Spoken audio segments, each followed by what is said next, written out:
Album, saison 01, épisode 07. C'est parti. Ça tourne. Ça tourne.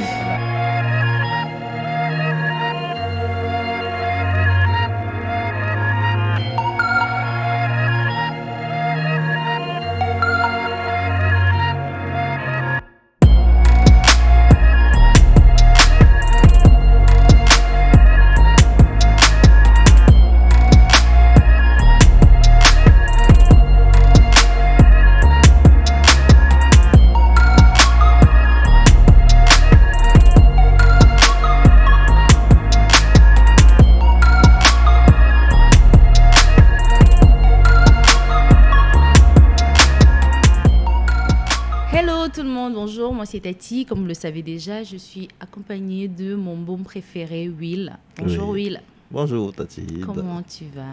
Bah écoute, bon, ça va. Très bien. Oui. On fait Un peu aller chaud quand tout même, un doucement. peu de chaleur, mais ça va. Ça va aller. D'accord, on doit déjà être habitué un tout petit peu. Hein. C'est normal, on vit en pays tropical. Ah, ça. D'accord. Donc on n'est pas seul, effectivement, comme d'habitude, avec notre équipe technique. Franck, bonjour. Jessica qui est là et puis Delan qui a un peu assisté Franck aujourd'hui sur la mise en place du plateau. Ouais. D'accord. Donc, bien sûr, nous, on est très contents parce que vous êtes toujours nombreux à nous écouter, à nous suivre, en espérant effectivement que les points qu'on aborde tous les jours vous apportent des points de réponse dans votre quotidien. En tout cas, c'est ça le but, c'est ça l'objectif. Ouais. On précise toujours que nous ne sommes pas forcément des professionnels en termes de... Enfin, on n'est pas des psychologues ni des psychothérapeutes ou quoi que ce soit, mais on partage avec vous nos expériences et puis les expériences d'autres personnes, Tout à fait. en espérant vraiment que ça vous fasse réagir tous les jours. J'espère qu'ils aiment, hein. Bah, on espère que vous aimez aussi. Voilà, et puis, donc, on vous invite toujours à nous suivre sur nos différentes pages, Instagram, Facebook, TikTok, YouTube et puis Google Podcast. Mais, ah oui, on a oublié, on a aussi Snapchat. Ok, Snapchat. Snapchat, ouais, on oublie chaque fois. Ok, donc vous allez avoir donc du coup sur vos écrans les différentes pages à suivre et puis à partager avec vos amis. Bon, aujourd'hui, On parle de quoi? on va toujours rester en fait dans une logique entrepreneuriale en fait, surtout pour apporter, on va dire, des éléments pour les personnes qui aimeraient se lancer dans des affaires et puis voilà. Ok. Donc on parlera de l'importance du business plan. Ah, d'accord. Ça te parle? Ouais, beaucoup. Énormément. Mais pourquoi? Bah, parce que c'est un sujet qui divise la communauté des encadreurs ou bien des gens qui accompagnent les entrepreneurs. D'accord. Parce qu'il y a beaucoup qui pensent que oui, c'est important, d'autres pas. Donc ça divise un peu, on va dire entre guillemets, mais je crois qu'au finish, on se rejoint. En tout cas, on a pris quelques réactions avant de venir de personnes qui nous ont donné comme ça leurs avis sur la question. Ouais. Je vais en prendre 2 pour commencer et puis on verra pour le reste après. D'accord. Ok. Donc je prends à tout hasard, on a Blaise Domchwang, j'espère que je prononce bien. Sinon, excuse-moi Blaise, depuis Yaoundé. Je sais pas d'où vient, peut-être Tu Douala. sais pas, il a pas dit. D'accord. Qui nous dit la préparation ne garantit pas 100% à 100% le succès. On peut aussi réussir sans préparation du tout, mais beaucoup de chance. Mais il vaut mieux être préparé pour augmenter sa probabilité de réussite. Avant qu'on ne continue, Will, si tu veux bien nous dire un peu toi ce que c'est que le business plan, parce que je crois qu'il faudra d'abord peut-être définir c'est quoi un business plan avant de continuer. Bah, pour résumer, pour moi, c'est simplement une feuille de route, hein. Une feuille de route. Ouais, c'est une feuille de route qui guide l'entrepreneur, qui guide celui qui soit lance une entreprise ou bien en train de développer les activités d'une entreprise et oriente tout ce qu'il va mener comme action dans le cadre du développement de cette entreprise. Tout à fait. Donc, c'est la feuille de route de l'entrepreneur, pour ma part, guillemets, oui. Ou alors, entrepreneur, soit au début, soit en mi-chemin. Tout à fait. C'est ça. Ouais. D'accord. On va prendre une autre réaction. Je prendrai la réaction de Steve Folak depuis Douala. Fofo. Oui, Fofo, depuis Douala, qui dit « Ma ferme fonctionne sans business plan. Je suis à ma 5e bande. j'ai mes tableaux de suivi, je n'ai rédigé aucun business plan. Je suis encore en phase de test, mais je fais déjà des profits, autant pour moi. Okay. J'apprends le métier, je ne vends qu'aux grossistes. Le moment venu, je vais m'asseoir pour rédiger un business plan et me fixer des objectifs, surtout quand je vais vouloir solliciter des financements. Mm-hmm. Donc ça, c'est la réaction de Steve Follak depuis Douala, qui nous dit que lui, il a lancé une activité. Une ferme, plus précisément, voilà, mais qu'il n'a pas forcément eu besoin de rédiger un business plan d'entame. Alors, moi, je voudrais dire ma réaction tout de suite par rapport à Fofo. C'est-à-dire, pour moi, il est encore dans une phase expérimentale. En fait, il n'a pas véritablement lancé le business. Même s'il fait l'activité, puisque lui-même, il dit très bien qu'il apprend le métier. Oui. Donc, je pense que en fait, la partie entrepreneuriale ou la partie business plus formelle n'a véritablement pas démarré. Donc, n'est pas encore touché. Oui, il est dans une phase de préparation du vrai business. Je crois qu'il fera bien de choses après. Donc, il est en train d'expérimenter. Je crois qu'il a 5 bandes déjà. À la 5e bande, oui. 5e bande. Donc, il est vraiment dans l'expérimentation. Il est dans l'étude du marché, en fait. Tu vois. Oui. Étude de faisabilité, voilà, étude de faisabilité, et dans laquelle il va inclure certainement l'étude de marché parce qu'il dit qu'il a des clients spécifiques, des personnes, des cibles en termes de clientèle spécifique qu'il préfère aborder. Oui. Ça veut dire que c'est au fur et à mesure des expériences qu'il a fait cette orientation, tu vois. Et il dit aussi qu'au finish, quand il aura besoin de financement, là, il aura peut-être besoin s'entrer dans l'obligation de faire un business plan. D'accord. Ok, moi tu sais, aujourd'hui, excuse-moi, on va un peu jouer le rôle du journaliste et puis de l'invité. Ah, ok. Parce que, contrairement à ce qu'on fait d'habitude, aujourd'hui, on va vraiment juste poser des questions parce que, oui, c'est vrai, il faut le dire. Tu as une casquette quand même aussi d'encadreur, d'entrepreneur, on va dire ça comme ça. Déjà, oui. Donc, en réalité, c'est un peu quand même ton domaine d'action. Donc, voilà, tu peux nous édifier sur certaines questions. Ok. Okay. Donc, alors, le business plan est-il obligatoire, finalement? Parce que d'une part, on a des personnes qui pensent que, oui, qu'il faille absolument quand même l'établir et tout. Et puis, il y a d'autres personnes qui nous disent quand même que, bon, moi, je n'ai pas eu besoin de ça. Voilà, je m'en sors plutôt très bien et tout. Toi, vraiment, ton avis de professionnel, qu'est-ce que tu en penses? Est-ce que c'est obligatoire finalement?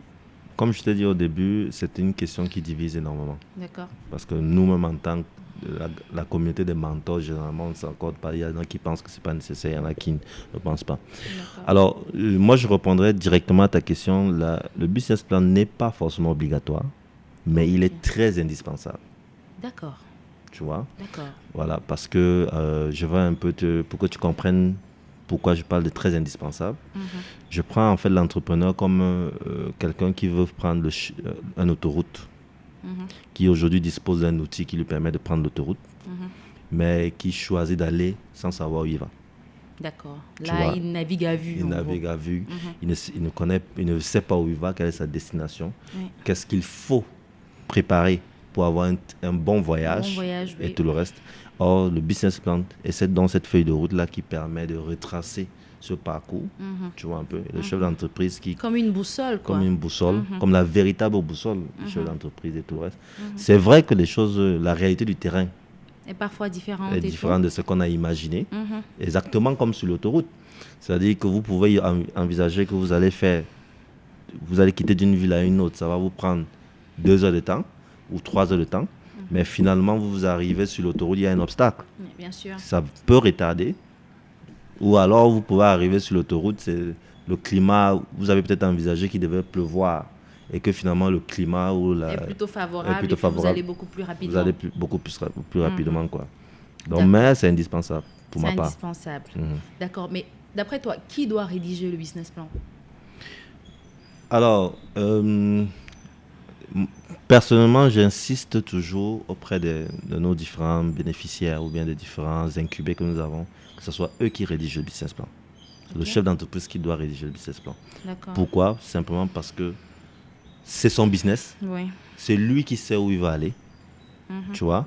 Et il est préférable que ce soit lui qui rédige clairement sa feuille de route. Sa feuille de route. Voilà, parce que la grande majorité des cas, nous qui avons peut-être l'occasion aussi sur d'autres sujets de travailler avec des gens qui nous apportent des business plans, tu vois un peu, c'est que quand ils ont fait rédiger la totalité du business plan par quelqu'un d'autre, ils n'arrivent pas à défendre ce business plan. C'est ça le risque en fait. C'est ça le gros risque, tu vois.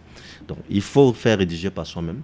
Bon, mais maintenant, je sais qu'il y a dans le business plan une partie qui est assez particulière, où vous avez beaucoup de chefs d'entreprise qui sont beaucoup plus des techniciens ou bien qui sont beaucoup plus passionnés par leur activité et qui ne savent pas forcément faire. C'est la partie financière, où il y a des états financiers, parce que vous avez défini le produit, vous avez défini comment sera configuré votre produit, et par après, vous avez donné les stratégies qu'il faut, mais il faut chiffrer tout ça. Et parfois, les gens ne sont pas dans la capacité de pouvoir le faire. Donc, là, ils vont faire recours du coup à des personnes vraiment ressources, voilà, sur la partie qui peuvent les aider, qui peuvent aider sur la partie financière. D'accord. Mais ce que nous on retient, c'est que c'est le porteur de projet qui doit être le maître d'œuvre de son plan, de sa feuille de route. Oui. D'accord. On va prendre une autre réaction là pour voir si effectivement ça nous aide. Voilà. Donc, on a Loïc Armel Kenyé depuis la Côte d'Ivoire. Abidjan, oui. Depuis Abidjan, Loïc. Loïc. Voilà. Tagne. Loïc, oui, félicitations. D'ailleurs, c'est vrai qu'on apprenait qu'il était nouvellement papa de jumeaux. Ouais. Donc, félicitations, Loïc. Loïc nous dit quand même, on reste concentré. Selon moi, c'est toujours bien de savoir ce qu'on veut et comment on compte le faire. Mais une part de moi me dit toujours, quand tu sens une affaire, si tu as les moyens, allez, fais feu. Fais feu, c'est fonce. Fonce, oui. Voilà. Donc, voilà, il a un peu nuancé quand même, Loïc, du coup. Il dit que, c'est bien quand même de savoir où on va, comment on va y arriver. Mais parfois, c'est une affaire de feeling aussi, finalement. Oui, tu sais, quand on veut se lancer dans l'aventure entrepreneuriale, il y a d'abord ce qu'on ressent personnellement. Tu vois un peu, on sent un truc, on sent qu'on a la solution à un problème qu'on a identifié, on a le truc et puis on peut se lancer. Mais ce qui est sûr, à un moment donné, tu dois faire, c'est parce que, oui, c'était bien d'avoir fait feu, comme il dit. Maintenant, sauf qu'il faut maintenir la flamme. Il faut restructurer. Voilà, il faut maintenir la flamme en restructurant justement le business. Peut-être parce qu'au début, on ne connaissait véritablement pas le marché, tu vois. C'est un peu, ça rejoint un peu ce que Fofo a dit. Folak a dit, il dit, j'ai lancé la ferme, je suis à 5 bandes, mais je n'ai pas rédigé du business. C'est ça. Mais, tu vois, après des expériences, tu verras qu'il va se poser, tu vois, et il va définir une feuille de route pour développer cette fois-ci l'activité. C'est ça. Tu vois, peut-être formaliser et aussi développer l'activité, tu vois. Donc oui, il faut se lancer. Il ne faut pas dire à ceux qui nous suivent que tant que vous n'avez pas le business plan, ne vous lancez pas. Non, ça c'est un très mauvais conseil. Si vous sentez que vous pouvez affronter le marché, vous pouvez affronter l'environnement, rien qu'avec l'idée ou bien avec les moyens que vous avez, vous le faites, mais à un moment donné, dites-vous qu'il faut structurer. Donc, je n'ai plus besoin de te poser la question de savoir à quoi sert concrètement un business plan parce que, effectivement, comme tu l'as dit tout à l'heure, c'est la boussole même réelle de l'entrepreneur ou du porteur de projet. Donc, c'est ce document ou alors c'est cet outil qui lui permet de savoir comment avancer dans l'implémentation de son projet et même une fois que c'est implémenté, de savoir à quel moment qu'est-ce qu'il faut faire, comment réorganiser ou bien réorienter en fait ses actions effectivement dans l'atteinte d'un objectif bien déterminé. Ça par contre, ça c'est le premier rôle. Parce qu'il y a deux autres rôles que je pense qu'il faut qu'on évoque. S'il te plaît. Voilà. Donc le premier rôle effectivement c'est la boussole pour l'entrepreneur. Le deuxième rôle essentiel pour lequel on monte souvent des business plans, on est obligé de structurer son entreprise et coucher ça sur un papier, c'est lorsqu'on cherche du financement. Comme Fofo l'a dit. Voilà, comme Fofo l'a dit. Ça peut être du financement à travers une banque. De toute façon, une institution financière va vous exiger le business plan. Un business plan. Simplement pourquoi. Donc, c'est très important finalement d'avoir ce document. C'est clair. Si vous voulez lever des fonds, pour convaincre un investisseur, que ce soit un ami ou bien même des business angels. Il faut quand même qu'il sache que je vais mettre mon argent dans une affaire qui va rapporter et puis ça, je peux le voir moi-même. Tout à fait. Et puis, autre chose, c'est que ça rassure le vis-à-vis. C'est-à-dire que avoir le document permet de savoir si vous avez bien compris ce sur quoi vous vous lancez, sur quoi vous sollicitez son financement, son argent et tout le reste, et que vous connaissez comment vous allez faire pour rentabiliser l'argent qu'il va mettre à votre disposition à travers les différentes stratégies que tu auras évoquées dans le business plan, à travers les risques que tu auras évoqués, parce que l'autre chose aussi dans le business plan, c'est qu'il y a les risques qu'on évoque de l'activité. Ça permet même à celui qui met de l'argent de se rassurer, de savoir qu'il y a possibilité d'échec à travers les risques que tu as évoqués. Même si tu évoques les solutions à ces risques-là. Tu vois un peu. Mais lui, au moins, il est préparé et se dit... Et il prend la décision de manière conséquente. Voilà. D'accord. Ok, c'est bien. C'est sympa. Hein. J'espère vraiment que, j'espère vraiment que toutes ces personnes qui sont intéressées par vraiment qu'ils comprennent très bien toutes les explications que tu donnes. Mais je vais profiter quand même pour leur rappeler que finalement, s'il y a un truc qu'ils n'ont pas bien compris, ils peuvent envoyer des commentaires. Voilà, envoyer des commentaires avec des questions vraiment spécifiques sur ce qu'ils n'ont pas saisi et on verra dans quelle mesure apporter des réponses. Des compléments, Voilà. Tout à fait. Donc, on va continuer parce que j'ai quand même pas mal de questions pour toi hein, parce que moi aussi, ça m'intéresse finalement. Donc, je veux savoir. Ok. C'est ça. Donc, alors, qu'est-ce qu'on dit? Quand faut-il rédiger son business plan? Parce que je pense qu'il y a aussi une question de timing. Tout à l'heure, moi, de ce que j'ai compris, hein, c'est que on peut lancer l'activité sans forcément avoir un business plan, mais à un certain moment, il faut structurer. Il faut structurer. Oui, parce que pour être sûr qu'on est sur la bonne voie, pour être sûr qu'on sait où on veut aller, ça, il faut le faire. Ça, c'est la première des choses. C'est vrai qu'en général, on dit qu'avant même de se lancer, il faut faire le business plan. On le dit. Donc, ça peut venir avant, ça peut venir pendant. Pendant qu'on y est. Mais pas beaucoup trop tard non plus. Hein. C'est quoi le bon timing? Écoute, il y a 3 catégories de business plans, si je peux dire ça comme ça. D'accord. Il y a justement ce qu'on appelle des feuilles de route de lancement, qui sont en fait les business plans pour dire vous démarrez formellement, vous formalisez d'une certaine manière en fait l'activité que vous êtes en train de faire, le business que vous êtes en train de faire. Oui. Voilà. Ensuite, vous pouvez être en train de vendre votre activité, parce qu'il y a ça. Et au nouveau acquéreur, le nouvel acquéreur fera un business plan pour la reprise de l'entreprise. Pour la reprise de l'activité. D'accord. Pour savoir où est-ce que lui-même il va aller. Il va faire le point sur la situation. Voilà, oui. Et il dit voilà ce que je vais faire dans le cadre de la reprise sur 2-3 ans, parfois 5 ans, parce que généralement le business plan, il est déconseillé d'aller au-delà de 5 ans. Il faut toujours un peu le réactualiser en fonction du contexte et tout ça, parce que les choses évoluent. Tout à fait. Maintenant, ça c'est la deuxième possibilité. La troisième possibilité, c'est que le chef d'entreprise a fait peut-être un business plan de démarrage. Oui. Au bout de 3 ans, il a les réalités du terrain. Oui. Il a les réalités du marché. Et maintenant, il veut développer son activité. Peut-être parce qu'au début, il s'est dit, OK, je commence par une ville A. Je vais maintenant toucher plusieurs autres villes. Exactement. Donc, là, je vais agrandir un peu mon activité. Et là, ça nécessite encore un autre business plan pour pouvoir bien mener les feuilles de route de conquête de nouveaux marchés sur lesquels il veut s'orienter. C'est ça. Quels sont les éléments qui constituent le business plan? Alors, la première chose, c'est d'abord, c'est-à-dire sur le formel, sur le papier formel, ce qu'on retrouve, c'est le résumé, ce qu'on appelle généralement l'executive summary. D'accord. C'est un peu un résumé global de tout ce qu'on va avoir dans le contenu, dans le document au final.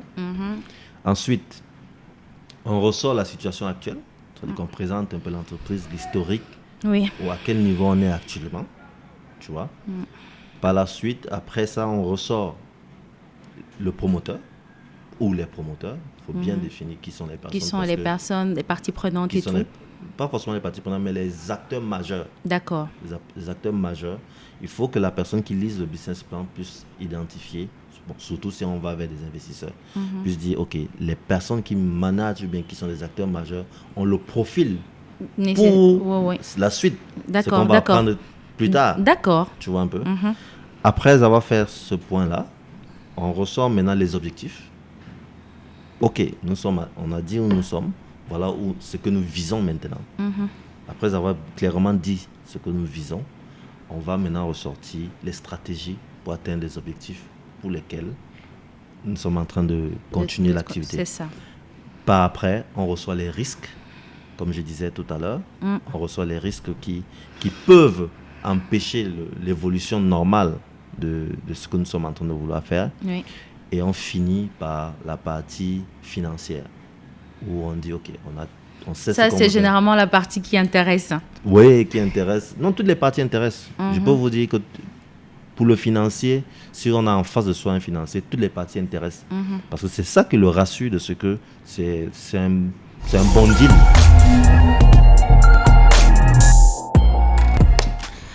Ok, oui, là, merci pour toutes les étapes du coup de l'élaboration du business plan. J'espère vraiment que les personnes qui nous suivent prennent le temps vraiment d'écouter, de relever, espérant vraiment que ça les aide. On va prendre deux autres réactions avant de continuer. Alors, j'ai celle de Christian Olivier depuis Yaoundé. Oui. Depuis Yaoundé. Christian Olivier nous dit, parce que je crois que lui, il est beaucoup plus pragmatique, hein, il nous dit, je ne pense pas en fonction de l'entreprise, donc il ne pense pas que le business plan soit indispensable. Ok, en fonction de l'entreprise et du dirigeant. Prenons un exemple palpable. Alors, il nous a pris l'exemple d'un commerçant local qui s'appelle Nyangono. La star. Il dit, pas de business plan. Sa politique, c'est acheter à vil prix et vendre à plus bas que le prix du marché et se faire du bénéfice. Mais son entreprise tourne plus que certaines que je connais qui avaient un business plan avec politique marketing et tout, mais qui ont déjà fermé. Plusieurs, même ma propre maman et ses poulaillers. Voilà, donc il fait un peu le parallèle avec sa mère, du coup, qui effectivement avait peut-être des stratégies et tout machin, qui a fermé son activité.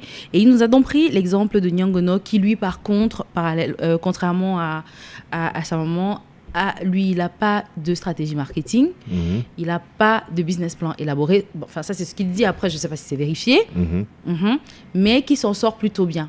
Ok. Alors, je veux que je fasse un commentaire de... S'il te plaît, parce que... oui, donc, parce que après, nous, on a vraiment besoin de savoir, du coup, est-ce que c'est important. Mais peut-être avant ton commentaire, on peut aussi prendre une autre réaction très rapidement. C'est Christophe Timbou.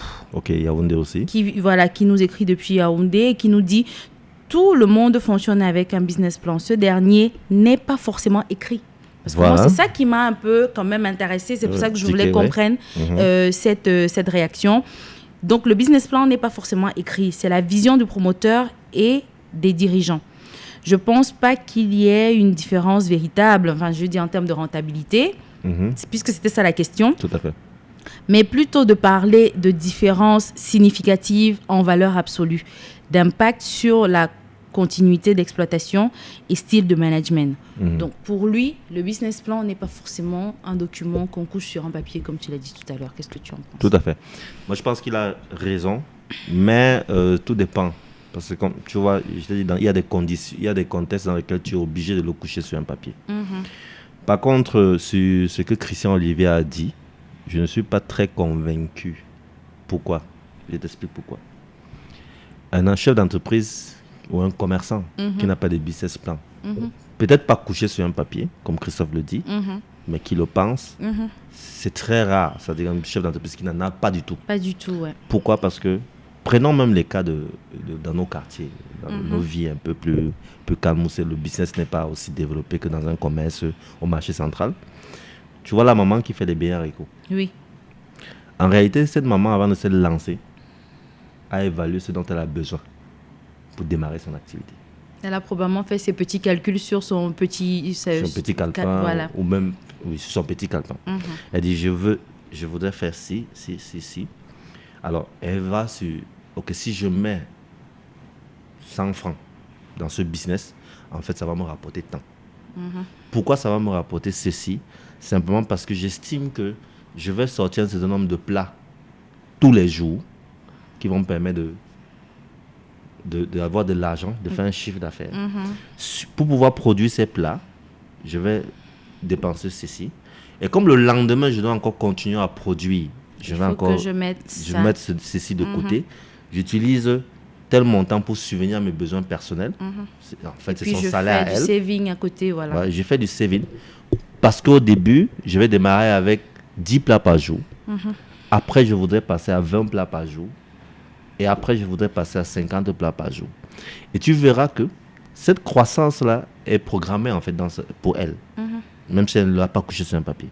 Et elle sait que si je fais un hangar de 10 places aujourd'hui, et je démarre seul, parce que je vais faire 10 plats par jour, je démarre l'activité seule, je vais le faire seul. Mais quand je vais passer à 30, je vais devoir recruter une assistante pendant que moi je fais la friture. Elle pourra servir. Elle va faire des services et tout le reste. Et ça, je peux te dire que la grande majorité de ces mamans qui le font ont ce plan déjà tracé dans la tête. Donc c'est un business plan. C'est leur business plan, mais n'ont certainement pas eu la capacité de le coucher sur un papier. Encore que certains le couchent même sur leur calepin. Tu vois, mais elle n'aura pas, tu leur demandes un document formel, ça va être difficile. Ouais. Ça va être difficile. D'accord. Alors, comment présenter son business plan? Je crois qu'on l'a déjà dit. Voilà. Quelles sont les erreurs à ne pas commettre? Alors, la première erreur, c'est se prendre pour Superman. C'est-à-dire voilà. C'est-à-dire parce que la grande majorité des entrepreneurs qui font leur business plan par eux-mêmes extrapolent beaucoup sur les chiffres. C'est-à-dire augmentent les chiffres qui sont terribles. Et parfois, il n'y a pas de cohérence entre la stratégie que vous avez évoquée et les chiffres que vous êtes en train d'évoquer plus tard.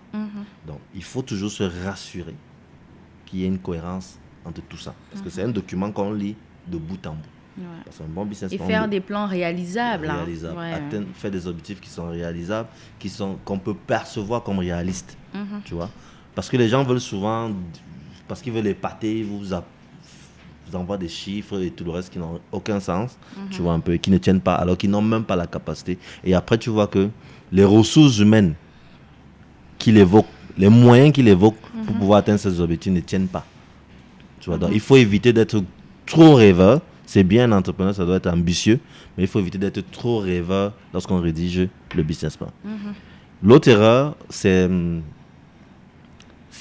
ne pas mentionner les risques dans le business plan. Ah bon? Ouais, parce qu'il y a plein de business plans qui se font, moi j'en ai vu, plein de business plans que les gens rédigent et ils ne mentionnent pas les risques liés à l'activité. Il faut mentionner ou il ne faut pas mentionner? Ne pas mentionner. Il ne faut pas mentionner. Voilà, l'erreur c'est de ne pas mentionner. Ok, l'erreur c'est de ne pas. Donc il faut mentionner les risques dans le business plan. Il faut mentionner les risques dans le business plan. D'abord pour vous-même vous armer, être suffisamment armé par rapport à cela. Voilà, définir les menaces et tout ça. Voilà, et de deux, pour que tous ceux qui vont vous suivre dans cette aventure, quand ils lisent, soient suffisamment informés sur les risques qu'ils peuvent aussi prendre en mettant leur argent dans votre affaire. Dans votre affaire, voilà. Donc principalement, je crois que c'est les deux principales erreurs que je peux maintenant. Il peut y avoir une panoplie d'autres. En tout cas, si ceux qui nous écoutent sont beaucoup plus informés, ils pourront partager aussi avec nous. Ça pourra aussi nous édifier nous-mêmes. Tout à fait. Bon, avec ta permission, je vais prendre encore 2 réactions. On en a eu beaucoup sur ce sujet. Je ne sais pas pourquoi. Peut-être que effectivement, c'est un sujet qui intéresse vraiment finalement beaucoup de personnes. Donc, on a vraiment eu beaucoup de réactions sur ce sujet-là. Donc, on va essayer de partager aussi avec d'autres personnes. On a donc Nazri qui nous écrit depuis le Gabon. Ah, oui. Libreville. Gabon, je ne sais pas, il n'a pas spécifié la ville. Et qui nous dit, le business plan est d'abord comme un plan. Donc, j'ai envie de croire que voilà, c'est ça, comme une feuille de route. Il donne des indications sur où on devrait être à un moment donné de notre activité. Il permet donc la comparaison entre ce qui est prévu et ce qui est déjà fait. OK. Voilà, donc où on est, les questions où on est, où on va, comment y allons-nous, pourquoi. Telles sont les questions auxquelles répond le business plan. Ça, c'est la réaction de Nazir depuis le Gabon. Et on a donc notre dernière réaction de Wendy Cherifatou.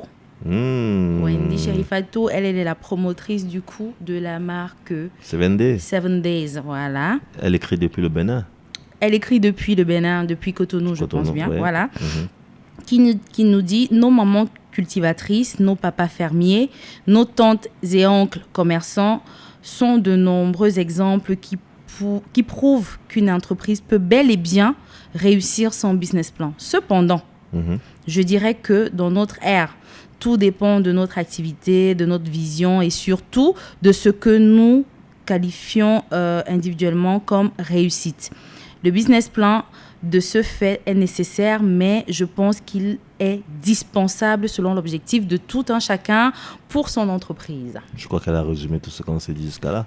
C'est pour ça que j'ai préféré prendre ça à la sortie, de cet épisode. Oui. Donc, je vais rappeler quand même mais Nazri a dit quelque chose de très intéressant. Oui, mais je rappelle le thème un tout petit peu. C'est vraiment le business plan, est-il indispensable ou non dans la mise en place, la mise en œuvre ou l'implémentation de son business. Tout à fait. Donc, on va revenir du coup sur Nazri, ouais. Donc. Oui, il a dit quelque chose qui est important.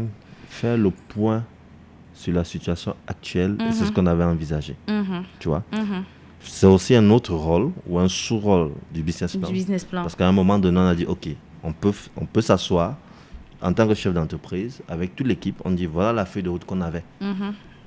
Les objectifs qu'on avait, est-ce que on les a atteints avec les moyens qu'on a mis en œuvre? Est-ce que les stratégies ont été respectées? Si oui, très bien. Est-ce qu'il y a eu est-ce que les stratégies, on les a effectivement exécutées ou bien est-ce qu'on les a véritablement mises en œuvre? Sinon, qu'est-ce qui n'a pas marché? Et du coup, ça peut ramener à revoir cette feuille de route-là. Oui, c'est ça. Je crois que c'était important de souligner ça quand même. Non, mais franchement, je pense qu'au sorti de cette émission, normalement, toutes les personnes qui nous suivent, qui sont intéressées justement par l'implémentation d'une affaire, devraient avoir des informations nécessaires pour, en tout cas en ce qui concerne le business plan, de savoir pourquoi est-ce que je le fais. Parce que c'est ça, en fait, en gros. Pourquoi est-ce que je le fais? Comment est-ce que je le fais? À quel moment je le fais? C'est vraiment des questions pour qu'on soit sûr qu'on a bien tout compris ici aujourd'hui. À quel moment est-ce que je le fais? Pour qui est-ce qu'il est destiné, finalement, le business plan? Voilà. Parce que des fois, comme Fola il disait tout à l'heure, que moi, je fais mon business plan à partir du moment où je commence à chercher le financement. Mais ça ne sert pas qu'à ça, finalement, le business plan. Tout à fait. C'est pour nous-mêmes aussi, c'est un outil vraiment qui nous permet de savoir où est-ce qu'on en est, finalement, avec l'activité. Et ce qu'il faut faire pour peut-être développer, etc. Tout à fait. J'ai tout bien résumé, là? Ouais, je pense. Je veux quand même... Oui, mais écoute, c'est tout mon job, en fait, finalement, aujourd'hui. Ah, ça. Donc, moi, je voulais quand même, en tant qu'encadreur de ces porteurs de projets-là, parce que je sais que tu travailles avec beaucoup de jeunes, avec ta casquette d'encadreur et tout, c'est quel est le conseil, vraiment ça c'est à titre personnel, quel est le conseil que tu pourrais donner à ces jeunes-là qui veulent effectivement se lancer, mais qui ne savent pas y faire, qui ne savent pas quoi faire exactement. Donc, qu'est-ce que tu pourrais leur dire? Écoute, on a dit tellement de choses sur ce qui concerne l'encadrement ou bien... Oui, c'est vrai qu'on a eu un épisode sur l'idée, l'idée de projet et tout le reste. Et je crois qu'on leur a dit il faut bien mûrir l'idée avant de pouvoir véritablement se mettre en œuvre. Il faut en parler quand vous êtes convaincu, vous êtes prêt à vous lancer. C'est-à-dire que vous avez pris le minimum d'informations. Maintenant, vous en parlez avec d'autres personnes qui peuvent vous aider, des experts qui peuvent vous aider à mieux structurer le projet. Parce qu'au finish, ce préalable-là va être utile dans la finalisation ou bien la bonne structuration ou bien les bonnes informations à mentionner dans votre business plan. Tu vois un peu. Donc, ça, c'est un conseil qu'il faut qu'on reprenne. Le deuxième conseil, je crois qu'on l'a déjà dit, c'est qu'il faut éviter d'être un trop grand rêveur. Un trop grand, il faut rester réaliste. Il faut rester réaliste quand on fait le business plan. Parce que l'effet inverse, l'effet pervers d'être un très grand rêveur dans le document, c'est que ça peut faire fuir les personnes qui peuvent vous faire confiance.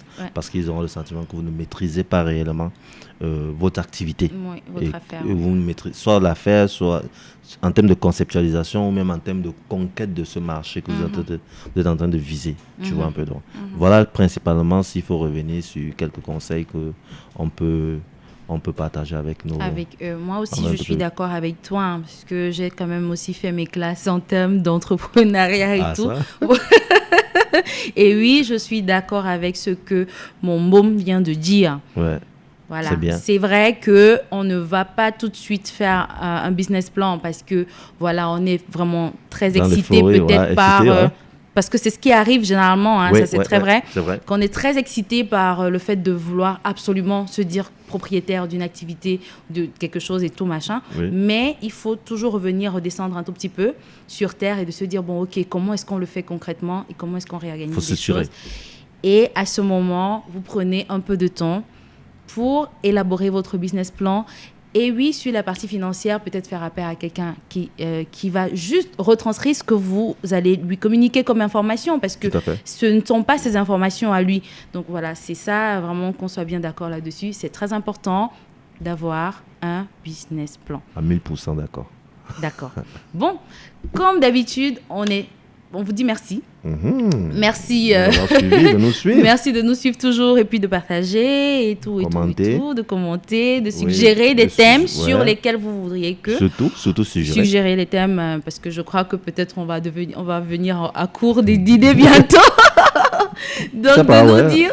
Mais je crois qu'on compte sur la communauté. Voilà, donc si vous avez des thèmes particuliers sur lesquels vous voulez vraiment qu'on échange, il n'y a pas de souci. Si sur des thèmes déjà débattus, vous avez des questions spécifiques, n'oubliez pas de les laisser en commentaire et comme ça, on pourra prendre un petit temps pour vous répondre. Ils le font où? Sur nos différentes pages, Facebook, Instagram, YouTube, Snapchat. TikTok et puis Google Podcast. Voilà, c'est ça. Donc, à bientôt, Mbom. Ouais, Mbom. Non, dis-moi autre chose. Non, laisse tomber, je savais que tu allais dire ça. Je savais que tu allais dire ça bientôt. Merci.